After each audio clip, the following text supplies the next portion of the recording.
बहुत पुराने समय की बात है। एक राज्य में सोलोमन नामक राजा राज करता था। वह अपनी न्यायप्रियता तथा बुद्धिमत्ता के लिए बहुत प्रसिद्ध था। उसकी बढ़ती हुई लोकप्रियता के चलते उसके बहुत से शत्रु उत्पन्न हो गए थे।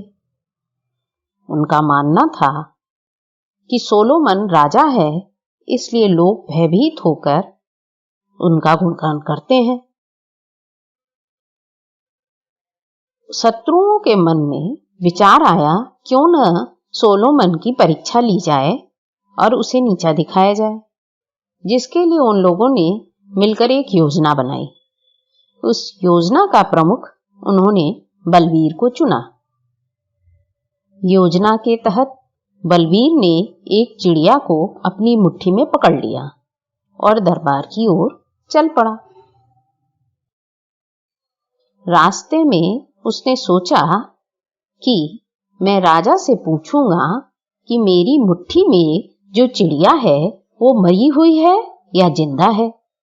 अगर राजा कहेगा कि चिड़िया मरी हुई है तो मैं अपनी मुट्ठी खोलकर उसको उड़ा दूंगा, और यदि राजा ने कहा कि चिड़िया जीवित है तो उसे मुट्ठी में ही दबाकर मार डालूंगा। इस प्रकार राजा जो चाहे उत्तर दे, मैं उसे आज नीचा दिखा कर ही रहूंगा। बलबीर यह सोचते सोचते दरबार में आ पहुंचा। उसने राजा का अभिवादन किया और बोला, महाराज, मैंने आपकी ख्याति दूर दूर तक सुन रखी है। आपकी बुद्धिमत्ता के चर्चे स्थान स्थान पर होते हुए सुना हूं। इसलिए मैं आपसे एक प्रश्न पूछने की आज्ञा चाहता हूं। सोलोमन ने कहा, हाँ हाँ बिल्कुल पूछो। बलबीर ने कहा, हे कृपानिधान,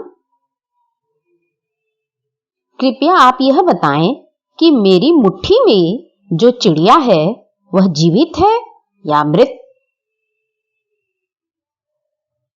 सोलोमन ने उसका चेहरा गौर से देखा, फिर उसकी मुट्ठी की ओर देखा।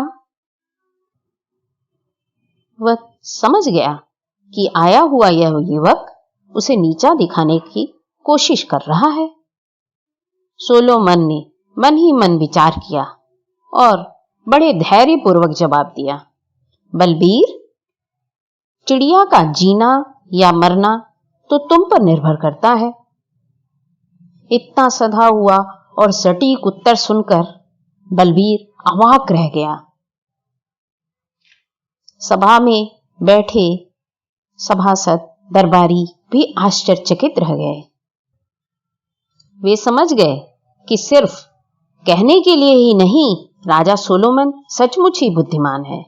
उनके मुंह से अनायास ही निकल पड़ा, महाराज, आप सचमुच बुद्धिमान हैं। आप सचमुच बुद्धिमान हैं, इसमें कोई संदेह नहीं।